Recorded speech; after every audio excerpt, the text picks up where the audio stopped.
Let me bring in my guest for the next 2 hours. You know her well, Lisa Lockwood, a crime analyst, former member of SWAT, and I'm proud to say my friend who I'd like to talk to on a lot of cases involving police procedure. Here, Lisa, this is Officer Brandenberry. He was just around the corner when the shot happens. He was the first officer on the scene. He's reading us the transcript about some things that were going on. Now, you had a comment while this was going on about police procedure. What is it? Could you tell us? Sure. When Officer Brandenberry arrived on the scene, the first thing that you want to do is you want to get the story of what happened. Well, let me take that back. You want to tend to the victim and make sure that you can do life-saving efforts. So that's the first thing, is to make sure that somebody who's there who is bleeding out, an ambulance is coming, and you're doing what you're equipped to do. If he was certified in CPR, a lot of times police officers actually have machines that they can use on that particular case. In this case, he did not have it, and he was saying he was not certified. But the second thing that you want to do is you want to get the story of what happened, and you have to separate all of the parties involved. Usually they say, have a seat over here. I need you to move over here, because you don't want any type of corroboration. You don't want the other person to hear, because you want the truth as to what happened without any influence from the other parties that were there. So when I heard that, he didn't separate them. He went and talked to another citizen that had nothing to do with this shooting. That was a huge no-no in this case. So it hurt me to hear that. Yeah, so Officer Bradbury did continue his testimony, but right now I want to ask you one other question. That has to do with the two cases we're covering, both Kyle Rittenhouse and this case involving the death of Ahmaud Arbery, where these three defendants, the two Travis, Gregory McMichael, and William Bryan, are on trial. Both cases allege a form of self-defense. In one case with Ahmaud, there is no gun, but there is a gun with the shooter, obviously Travis McMichael. In Kyle Rittenhouse, there is a gun with the shooter. There's also a gun with one of the people that was alive, the third, and I won't say victim because the judge wouldn't allow us to say victim if we were in the courtroom, and the two decedents, Mr. Huber and Mr. Rosenbaum, also did not have guns. What is the kind of intersection of these self-defense issues with the guns and this whole argument? It's a big argument, and we have the two scenarios are the same and different in two ways. One is obviously the self-defense. We're going to try to say that they were rightful shots for somebody who was trying to protect their own life and or property. So in the case with Ahmaud Arbery, what happened is they had a scenario that played in their mind that this person looked like a suspect that had seen on video multiple times in a building trespassing, and no evidence whatsoever of a burglary actually happening. There was nothing seen taken from this house that was under construction. So they wanted to stop him. So why were guns involved with that? They could have continued going after him in the vehicle, keeping a safe distance in order to find out where he was going to end up running to. So to me, that was an unforced error that allowed Ahmaud to want to protect himself when a man got out of a vehicle with a shotgun to accost him, knowing there were multiple people on the scene. So to me, it's clearly cut and dry because he did not have a weapon, and he was not trying to kill them. So completely unforced. Kyle Rittenhouse, now we have something that's going on. It had been going on because of the riots and the protests surrounding Jacob Blake.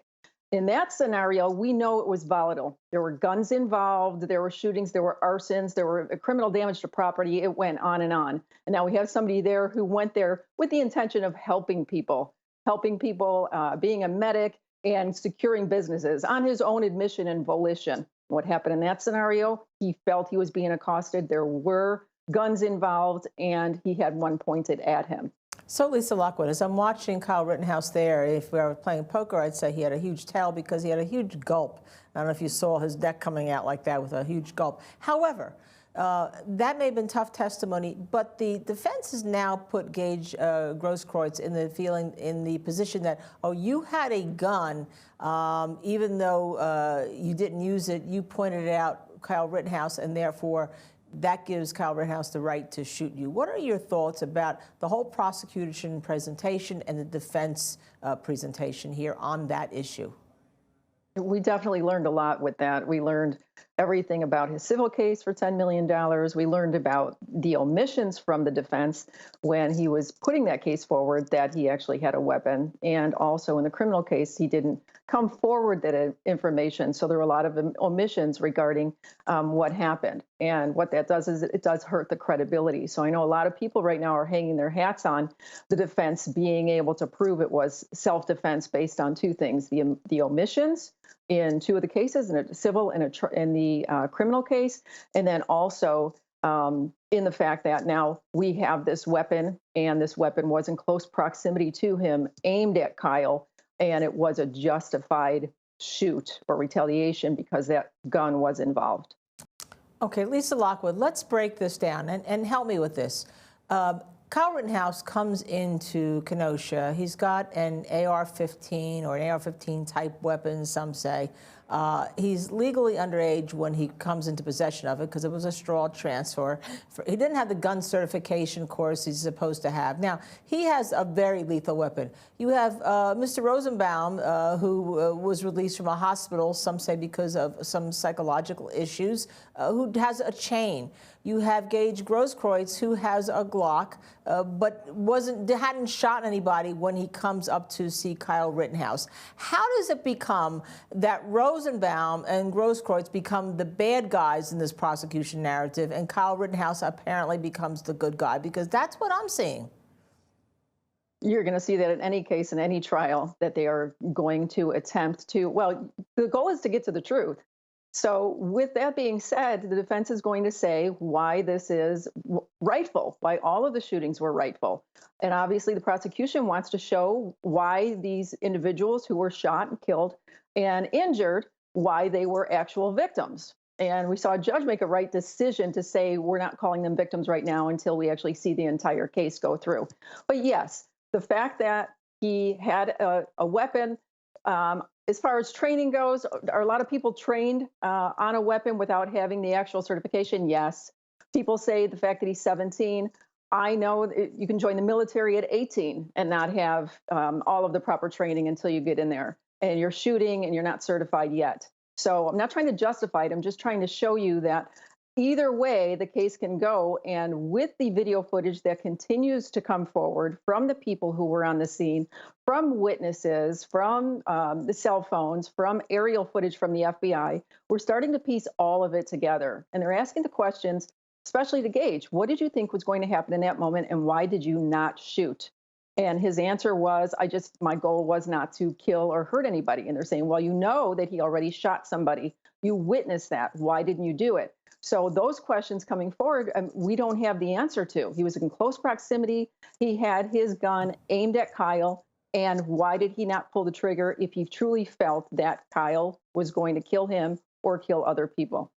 And Lisa Lockwood, you handle guns, or as I like to call them, weapons if they're used against somebody. And you notice how the defense talked about people having weapons walking down the street. What is the one question, if you were the prosecutor, you would want to have answered and asked in redirect? And if you were the defense, you want to have asked and asked in not redirect? Well, yeah, it is. It's redirect and recross. You know what I'm talking about. I'm so crazy with this case right now in the prosecution presentation.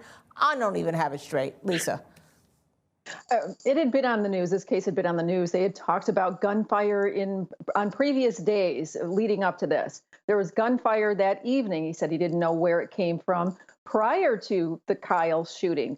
So when he said, why did you think you didn't need a gun? Why was it safe for you? Why did you feel it was safe? Even though you had bricks thrown at you, you had these potent bombs that were filled with bleach and some type of ammonia, but you still felt that you did need a weapon. He said, well, I did have my pepper spray and my pepper spray gun because I felt that that was going to be enough. And the position on the roof, he felt that he didn't need a real gun per se to protect himself because he felt safe up there. So, I mean, I don't know where he was going regarding that. Even the protection of the body armor, saying that the body armor wouldn't have protected you from the .223 rounds that are normally found in AR-15. So what was the point of you wearing that? I mean, it just none of it made sense. And I was looking for what his goal and what he was trying to achieve in this, and I still don't have that answer.